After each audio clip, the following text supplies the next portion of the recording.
చూసుకోవచ్చు. ఇది జాయింట్. ఈ జాయింట్ కింద ఇక్కడ ఉన్నప్పుడు మనం దాదాపు ఒక 10 నుంచి 15 రోజులు నీట్గా గీసుకుంటేనే మట్టి అనేది ఇంత దాకా పడుతుంది అన్నట్టు. ఇట్లా మట్టి పట్టినప్పుడు మీకు చూపిస్తాను మంచిగా కర్ర ఎట్లా తాకాలంటే, ఇప్పుడు ఈ కలర్ కనిపిస్తుందా, ఈ కర్ర ఎర్ర సార్కలు,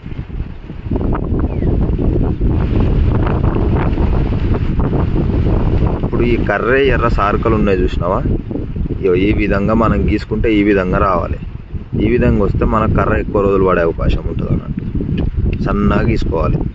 మనం గీసుకునే విధానం ఎట్లుండాలంటే మీరు చూసుకోవచ్చు. ఇట్లా తీసుకోవాలి మెరలని, ఇంత మంచిగా సన్నగా గీసుకుంటే ఈ సార్కలు వస్తాయి అన్నట్టు. ఈ సార్కలు వస్తేనే కర్ర అనేది చాలా రోజులు పడుతుంది. లేకపోతే కొంచెం వెదర్ చేంజ్ అయినా కానీ తక్కువ అయిపోతుంది అన్నట్టు. ఇదైతే కంప్లీట్గా కర్ర తాకింది. ఈ విధంగా ఒక కాటన్ బట్ట పెట్టుకోవాలి చెట్టు మీద. కళ్ళు ఉంచగానే లుట్టిని తుడవాలన్నట్టు. లుట్టిని ఎంత క్లీన్గా ఉంచుకుంటే కళ్ళు అంతా మంచిగా పడుతుంది. కళ్ళు కూడా ఎక్కువ రోజులు పడే అవకాశం ఉంటుంది అన్నట్టు.